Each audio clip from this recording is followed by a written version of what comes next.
So దేశవ్యాప్తంగా Congress party అటు నీటు నెట్కు సంబంధించినటువంటి పేపర్ లీకేజీలు అవకతవకల మీద నిరసన వ్యక్తం చేస్తున్నది. తెలంగాణ రాష్ట్రంలో కూడా కాంగ్రెస్ పార్టీ అధికార పార్టీ నిరసన వ్యక్తం చేస్తుంది. ఫిరోజ్ ఖాన్ గారు ఎట్లా చూస్తారు? ఇవాళ మీరు ప్రొటెక్ట్ చేస్తున్నారు, దేశవ్యాప్తంగా పేపర్ లీకేజీలు చూస్తూ ఉంటే ఏమనిపిస్తుంది? సింపుల్ లాజిక్ సమరీ చెప్పేస్తా. ఇది ఫస్ట్ టైం కాలేదు. భారత్ జోడో యాత్ర, న్యాయయాత్ర రాహుల్ గాంధీ చేసేటప్పుడు చాలామంది స్టూడెంట్లు వచ్చి అన్న ఇది NTA system, national testing agency, ఇది ఫ్లాప్ ఏజెన్సీ, ఎవరు ఆ కమిటీ కూర్చున్నది వాళ్ళు ఇంటెగ్రిటీతో లేరు, కమిటెడ్ లేరు, ఎఫిషియెంట్ లేరు, వాళ్ళకు టోటల్ అవగాహన లేదు, అది బీజేపీ ఎఫిలియేషన్, వాళ్ళ mother organisation RSS affiliation. So Vyapam నుంచి స్టార్ట్ అయింది మధ్యప్రదేశ్, దాని తర్వాత అక్కడ నుంచి గుజరాత్ పోయింది, గుజరాత్ దగ్గర నుంచి హర్యానా పోయింది, హర్యానా దగ్గర నుంచి ఉత్తరప్రదేశ్ పోయింది, ఇప్పుడు మొత్తం దేశంకి తినేస్తున్నది. సో మేము అడిగేది ఏమంటే, ప్రధానమంత్రి చిన్నది మీరు మాట్లాడతారు, మన్ కీ బాత్ తన్ కీ బాత్ మాట్లాడతారు, చైనా పాకిస్తాన్ యుక్రెయిన్ అవసరమే లేదు మాకు, అది మాట్లాడతారు. పిల్లల గురించి ఎందుకు మాట్లాడతలేరు? మీకు పార్లమెంట్కి ఎట్లా స్టార్ట్ చేయాలి, స్పీకర్ ఎవరు కావాలి, అది పరేషాని ఉన్నది. కానీ 35 lakh స్టూడెంట్స్ డిప్రెషన్లో వెళ్ళిపోతున్నారు, వాళ్ళ కాన్ఫిడెన్స్ లెవెల్ రోడ్ మీద వచ్చింది, దానికి మీకు ఫికర్ లేదు. సో కాంగ్రెస్ పార్టీ స్టేట్ ఒకటే అడుగుతున్నది, మీరు ఆల్ పార్టీ మీటింగ్ పిలవండి, అందరికీ కూర్చోపెట్టండి. ఎన్టీపీఏ ఫస్ట్ టైం ఫ్లాప్ కాలేదు, ఇది కంటిన్యూస్లీ ఫ్లాప్ అయింది. ఈ సిస్టంలో ఎవరు కూర్చున్నారు?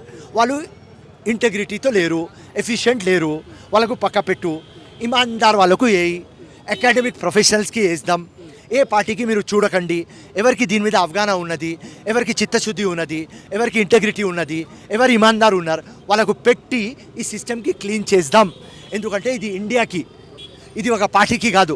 బీజేపీ కాంగ్రెస్ ఇక్కడ లేదు. పిల్లల ఫ్యూచర్, మన ఫ్యూచర్, రేపు తెలంగాణ, రేపు హైదరాబాద్, రేపు ఇండియా ఫ్యూచర్. సో వీళ్ళకు కాన్ఫిడెన్స్ మనం ఎట్లా ఇద్దాం?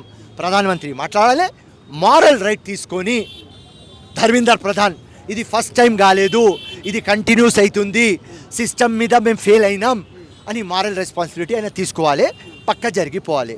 ఇదే కాంగ్రెస్ పార్టీ అడుగుతున్నది. అన్నీ వేరే లొల్లి పంచాయత్ మీకు తెలిసిపోయింది, ఎక్కడి నుంచి లీక్ అయింది, ఎందుకు అయింది, ఎట్లా అయింది అన్నీ తెలుసు. ఇప్పుడు మాకు కావాలి, ప్రధానమంత్రి మాట్లాడాలి, సిస్టమ్ చేంజ్ చేయాలి, పిల్లలకి ఫ్యూచర్కి ఏం పరిష్కారం మీరు ఇస్తారు, వాళ్ళకు 2-3 years వేస్ట్ అయింది, దానికి రెమెడీ ఎట్లా, వాళ్ళ ఫ్యూచర్ ఎట్లా, 1 point ప్రోగ్రామ్ కాంగ్రెస్ది.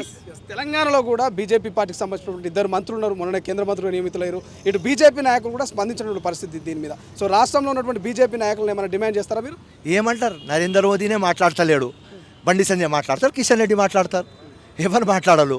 అక్కడ బీజేపీలో అందరు డమ్మీ ఉంటారు కదా రా భయ్, అంతే సింపుల్. నరేంద్ర మోదీ మాట్లాడకంటే వీళ్ళు కిషన్ రెడ్డి మాట్లాడే ధైర్యం ఉన్నది, ఆ బండి సంజయ్ మాట్లాడే ధైర్యం ఉన్నది. లంగా మాటలు మాట్లాడు అంటే మస్తు మాట్లాడతారు, కానీ వాస్తవం మాట్లాడు అంటే వాళ్ళకు ధైర్యం లేదు. సో మర్చిపో, వీళ్ళు ఈ పిల్లల మినిస్టర్ గురించి మాట్లాడకు, ఉట్టి మాకు ప్రధానమంత్రి మాట్లాడాలి. ఎందుకంటే ఆయన సబ్కా సాత్, సబ్కా వికాస్, సబ్కా ప్రయాస్, సబ్కా సాత్, పెద్ద పెద్ద మాటలు మా నరేంద్ర మోదీది. ఈ మాటల్లో ఈ పిల్లల ఫ్యూచర్ ఏం రాన్నా, అంతే. పిల్లర్కి రెమెడీ ఏం, వాళ్ళ కాన్ఫిడెన్స్ ఎట్లా బూస్ట్ అవుతుంది, వాళ్ళు డిప్రెషన్ షికార్ అవుతున్నారు, కొంత టైం పడితే అందరు సైకాట్రిస్ట్ దగ్గర ఉంటారు, అంతే. పార్లమెంట్ మొన్న లోక్సభ ఎన్నికల్లో మీ ఎంపీ అభ్యర్థులు చాలామంది గెలిచారు. ఈ ఎంపీ అభ్యర్థులు రేపు పొద్దున పార్లమెంట్లో గెలిపే అవకాశం ఉందా, ప్రశ్నించే అవకాశం ఉందా ఇండియా కూటమిని? 100% కాంగ్రెస్ డిసైడ్ అయింది. ఇప్పుడు ప్రధానమంత్రి దీనికి పరిష్కారం తీసుకురాపోదాకా మేము పండుకోం, వాళ్ళకు పండుకోనియం, పార్లమెంట్ నడవదు, నడిపియం. ప్రధానమంత్రి మాట్లాడాలి, పిల్లర్ ఫ్యూచర్ సెక్యూర్ చేయాలి. 1 point ప్రోగ్రామ్ రాహుల్ గాంధీది ఉన్నది. ప్రతి ఒక్క కార్యకర్త కాశ్మీర్ నుంచి కన్యాకుమారి దాకా అది అమలు చేస్తారు. Thank you so much. ఇది మొత్తం మీద పార్లమెంటు సమావేశాలు ఉన్నాయి, అందులో ఖచ్చితంగా మేము వాళ్ళని మాట్లాడినాము. సో సమస్యకు సొల్యూషన్ చెప్పేంత వరకు ఫైట్ చేస్తామంటూ కాంగ్రెస్ పార్టీ నాయకులు ఫిరోజ్ ఖాన్ చెప్తున్నటువంటి పరిస్థితి. కెమెరా పర్సన్ అజయ్తో శ్రీశైలం, తొలి వెలుగు, హైదరాబాద్. అసలైన తొలి వెలుగు. ఫాలో వాట్సాప్ @తొలి వెలుగు official.